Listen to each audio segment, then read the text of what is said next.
Season 2 is my favorite season of Death Battle. It's hard to explain why, but there's always been something about the fun factor in the analyses, the variance in episode and animation length, and this feeling of chaos and excitement that new and more streamlined, consistent, and normalized seasons just don't give me. This is the season that made me fall in love with Death Battle, and going back to rewatch this chaotic roller coaster of a season again just made me remember all the reasons I love it. For this video, we're talking about... a lot of shit, because this season has a lot of weird things going on in terms of its scaling. From genuine numbers to vague feats to weird as hell comparisons, this is the ranking of the biggest stomps in the second season of Death Battle by the episode's own logic. I'm not going to go over the rules again, you can go watch the previous videos to get an idea. We're going to start with the episodes that are wrong by their own logic. In order, these are He-Man vs. Lion-O. They said that He-Man can push the moon, which is great, but then they give the Eye of Thundera a planetary feat, and then outright say it could easily kill He-Man if given the chance. That chance being if Lion-O used it. And they never elaborate on how he could beat that. They just say it could destroy him, but He-Man will win anyway. However that works. Fulgor vs. Sector. Sector's analysis places power at 1.8 tons, however Fulgor doesn't get anything. They just say he's stronger because he's bigger, which doesn't matter if he can't exert that many tons. Well, yes, they do say it took 2 demigod slayers to beat Fulgor. That doesn't actually mean anything if you don't give any idea on how strong that is comparatively. Yes, it took 2 demigod slayers to beat Fulgor, but you take 1 demigod slayer from Marvel and they could kill 1 billion Fulgors. They still just be called a demigod slayer though. It's not a good thing, it doesn't say anything. Batman vs. Captain America. They just did not give any reason Batman wouldn't get blitzed and folded by Cap. They say that Cap can dodge point-blank gunfire and then say he's also way stronger. While with Batman they say he can avoid Superman's hearing, and that's it. Not only is that avoiding hearing, but also that does not explain anything if you don't give any idea on how impressive that is. Batman only has a skill advantage here. Tigerzord vs. Epion. This one I actually missed in my old video because I assumed things I shouldn't have, but this is a weird one. They say the Tigerzord can lift 1500 tons at its peak as the Mega Tigerzord, and they say that Epion can cut several 1,000-foot tall space stations in half. However, these two pretty impressive things are really hard to compare. After all, Tigerzord can lift something way heavier than Epion, and Epion can slice something way bigger than the Tigerzord, so at best they just one-up each other in different ways. The only thing we get that is usable is a speed comparison. The Tigerzord can move in tandem with Tommy, who is 32 times the speed of a normal human. To the average human, that puts him at 256 miles per hour, and to someone like Usain Bolt, this skyrockets to 874 miles per hour. Epion, however, placed at 250 miles per hour. Either way, Epion is a tiny bit slower or much slower, and that is the only stat we have to compare. So yeah, Ryu vs. Scorpion. Not rocket science. Yes, Scorpion can't be killed by normal means, but they say that Ryu can dodge point-blank gunfire while Scorpion is given nothing even remotely comparable, so Ryu is a shit ton faster, and they say the Raging Demon can kill Scorpion. Even with Scorpion's ninja training and Ryu's inexperience with the Raging Demon, that doesn't matter if Ryu is thousands of times faster than Scorpion can react, as well as how he is given better attack potency feats that will always keep Scorpion down, meaning Scorpion's only hope is to take Ryu to hell, something that's hard to do when Ryu is so much faster. Gara vs. Toph. They say that Gara can block a village-busting bomb and that his sound requires faster than sound speeds to get by. Toph is given nothing compared to that level of attack potency or speed. Yes, Toph can see the Earth even if it isn't connected to the ground, congratulations, so can I, but that doesn't mean that I can avoid Earth flying towards my face at Mach 1. Guts vs. Nightmare. The argument for Guts being able to beat Nightmare is, yes, Nightmare can one-shot him, but Guts can survive that. Which is not a good argument. Guts can take things stronger than him all the time, but that gives no point of comparison that Guts can take anything that is able to match the power needed to destroy a tower in one hit. Lex vs. Tony. Another one I missed. They put Tony at best at 20,000 megatons of TNT with that one machine. Assuming the Endosym is better, neat, that's 20 gigatons I think. Lex is compared to Superman, who can survive a supernova. Yes, I know they say Lex uses kryptonite, but they still say its power is within a similar range to Superman. Even if similar range meant 1 billion times weaker than Superman, that's still way stronger than anything they give Tony. Vader vs. Doom. They say that Doom can lift a building while they say Vader can crush one. Crushing a building is more impressive. They give no other feats that are quantifiable, no, one-shotting the Hulk doesn't count, and they do not explain how strong Hulk is. Yang vs. Tifa. They say that Tifa is way stronger, but it doesn't count because that only applies to her limit breaks, as if they're not letting Tifa use her limit breaks at all. It doesn't matter if her power is limited to those, any more than it matters if Yang's full power is limited to a semblance. So now that's out of the way, we can start with the vague comparisons, which are amazing always. In order of, I guess, what feels, and it's gonna be feels, what feels like the least of a stomp, these are the unquantifiable ones. Snake versus Sam. They give basically nothing here, but Snake is more skilled. I mean, who cares about this episode anyway, right? Beast versus Goliath. The feats they gave them are basically the same as what they give to the other. So while there's no numbers, they are placed in basically the same ballpark, with Goliath barely edging out with his experience and flight. Fox versus Bucky. Bucky is actually placed as faster than the R-Wing, at least in atmosphere, but they also say the R-Wing can take out a squadron in one shot and that Fox is better than an army while Bucky is not. It's not really comparable at all, but at least the R-Wing Squadron Buster things would be more impressive than anything they say for Bucky, like Bucky can jump. Ivy versus Orchid. I don't fucking know. Orchid is better than an army and Ivy isn't, so army level versus not army, and they somehow say the bullet feat doesn't count. Kirby versus Boo. They put them both at a very similar level, but Boo cannot survive a planet bust without having to regen. And also, Kirby's too fast. Hercule versus Dan. Hercule can pull buses and move faster than the human eye can track. Dan can beat up some thugs. Terminator versus Robot Cop. Here's Robot Cop surviving something that one-shot the Terminator. Boba Fett versus Samus Aran Remastered. This one's hilarious, because they gave Boba Fett even less than the first episode. Here he isn't even staged to be able to survive a bomb exploding in his face. Samus though, she's still big ass explosion level. And finally, Deadpool versus Deathstroke. Really, nothing here is given beyond, yeah, Deathstroke can't actually kill him. So that's fun. Anyway, we're past that. It's time for numbers. So we're going to go with the smallest numbers to the biggest, beginning with number 13, Green Arrow vs Hawkeye. There's actually a surprising amount given for both, but for our purposes, comparing the 30 megaton warhead to the atomic warhead is basically impossible. An atomic warhead can range from way weaker to way stronger than 30 megatons, so it really doesn't mean much. So we're stuck having to use the draw weight of their bows, which is a simple 125 pounds for Green Arrow and 250 pounds for Hawkeye. A very blatant 2 times difference with minimal work needed to go in. Number 12, Pokemon Battle Royale. For Battle Royales, I always compare the highest to the lowest for the biggest stomps involved. In this case, Blastoise wins 48% of the time, and Venusaur wins 17% of the time. Yes, that is what we're going with. I love Season 2, this shit's chaos. Basically, Blastoise is 2.8 times more likely to win than Venusaur. Number 11, Godzilla vs Gamera. Gamera is simple. The Legion nuke feat was put at a blatant 112 megatons of TNT. For Godzilla, however, we have to use the flying feat, which they used pounds per square inch for. But right under that, we can see 2.2 quintillion Newton meters. Newton meters are directly convertible to joules, and 2.2 quintillion joules is equivalent to 525 million tons of TNT, or 525 megatons of TNT. Ergo, Godzilla was placed at 4.5875 times more powerful than the explosion that nearly killed Gamera, surprisingly matching what they said about him no-selling a meteor that did a similar impact to what Gamera took. Number 10, Luigi vs Tails. I can't believe I have to fucking do this. I actually have to fucking do this. Luigi, okay, so there's nothing they give to compare the two other than the lifting thing. That is a meme now. Luigi was at best struggling to lift a large radish. The largest radish in the world was found at 31.1 kilograms. Tails can lift 10 metric tons. That is equivalent to 321.54 times the amount Luigi can lift.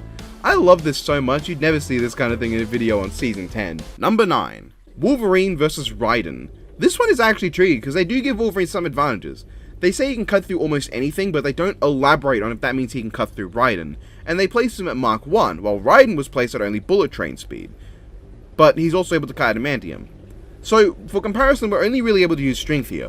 Wolverine was placed at being able to lift 2 tons, Raiden can lift 1,005.8 tons, meaning he is 502.9 times stronger according to Death Battle.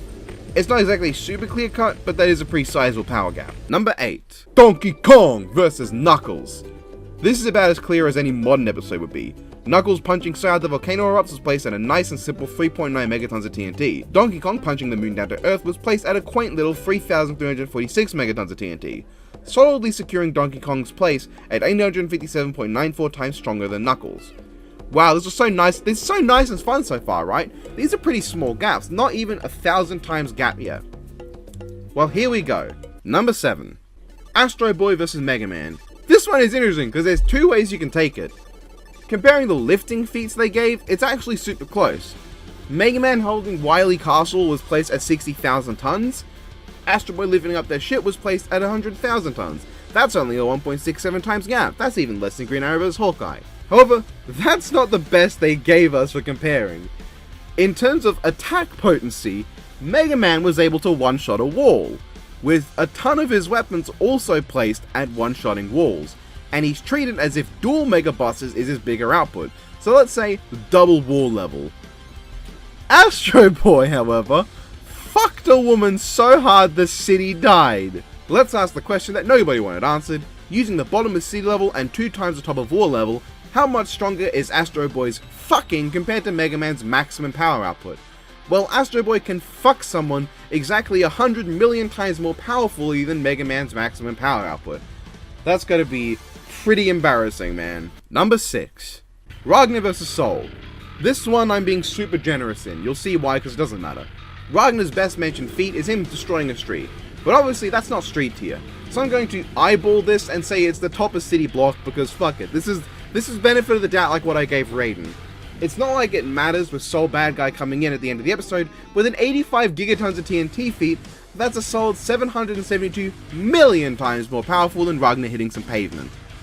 Fucking hell. Number 5. Bison vs Shao Kahn. Might have my favorite logic to it in this whole season. Bison's strongest attack can one-shot a normal human being. Shao Kahn has the power of 60 billion individuals. Shao Kahn is 60 billion times more powerful than Bison's strongest attack. Yeah, that's all we need. Number 4. Ryu vs Strider. I actually thought this one would be closer, until literally right at the end of Strider's analysis. See, Ryu's best feat given is that he can survive a 300-foot drop.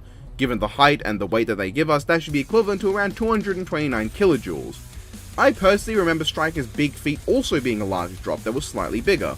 Then while watching, I catch that they say Strider killed the magical creator of the planet. This is what we call planet level scaling. How much more is planet level to a couple hundred kilojoules? A nice and quaint 1.08 octillion times more. Holy fuck! But now we're going to talk about the big ones. The top 3 are big, but the 2 that are not the infinite one that everyone's waiting for are actually so much bigger than anything else. They are a wider gap than Mega Man EXE compared to Volard in the Mega Man Battle Royale. Oh yes! The 2 upcoming are the new biggest quantifiable gaps in power. The first is Chuck Norris vs Segata Sanshiro, the second biggest stomp in quantifiable death battle history on the show. Chuck Norris and Segata Sanshiro's given stats are pretty simple. Chuck Norris' kick is equal to the Big Bang. Segata stopped the missile that was going to blow up the Sega headquarters building.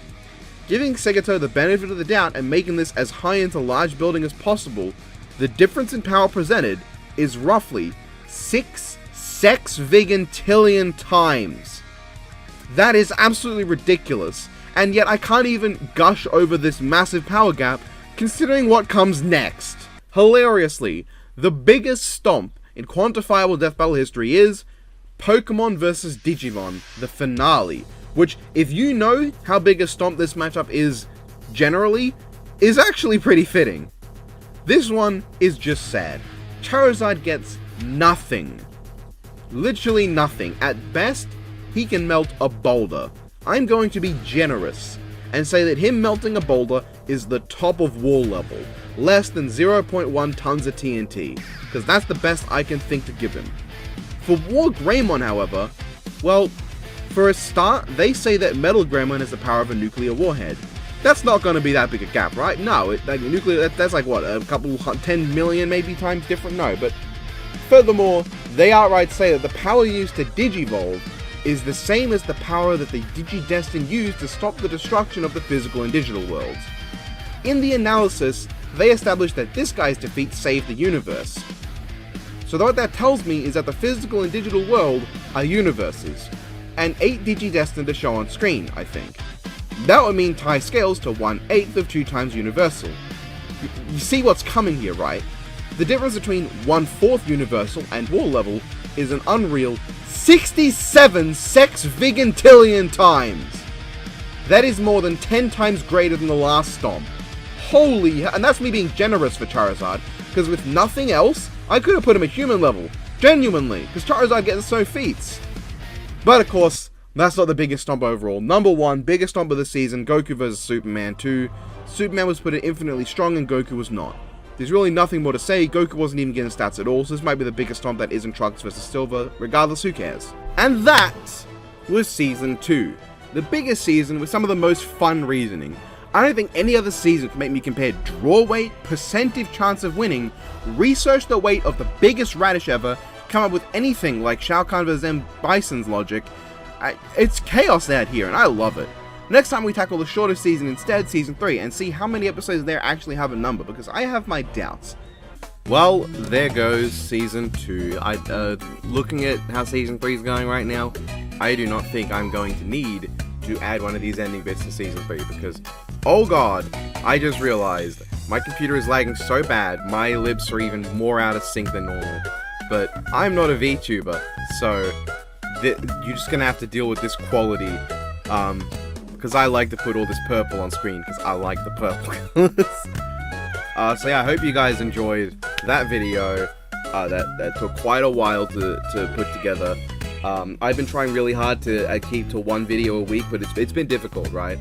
I was hoping Death Battle would come back earlier, so I'd have something to do that would be able to make quicker videos to make, so I can catch up to my 2 videos a week schedule I'm used to, because the naughty virus wiped me out so hard. But we're gonna have to wait till May for Death Battle to come back, so alright. It'll be a great season, I'm sure. Anyway, if you guys want, you can go to my Patreon. Thank you to my patrons who are currently scrolling by right now. If you want to support me and make me say stupid shit, because you get to go to my Patreon-only Discord and make me say some stupid shit. So now, I'm going to say some stupid shit. It's that time of the year again, Wiz! It's Let's Ruby and Chill! Subscribe to Biff. Do that. Go subscribe to Biffweed. It's not making versus videos right now, but you should go watch the videos anyway. There's probably like 4 or 5 videos Biffweed's put out that you haven't even seen because you only watch his versus stuff, and you should go watch them. Oh, Boozoo, you still don't understand, do you? This is it. Like everything else in this world, we turn into nothing eventually. It's always been, and always will be this way, my friend. I don't mean metaphorically, or rhetorically, or poetically, or theoretically, or in any other fancy way.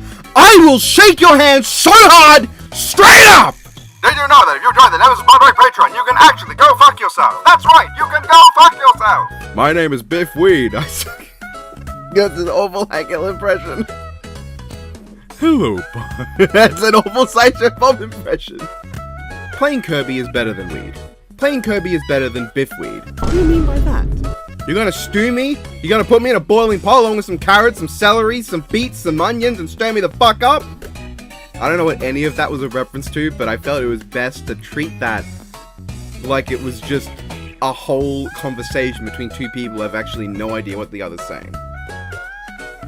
Yeah, that was that. Bye!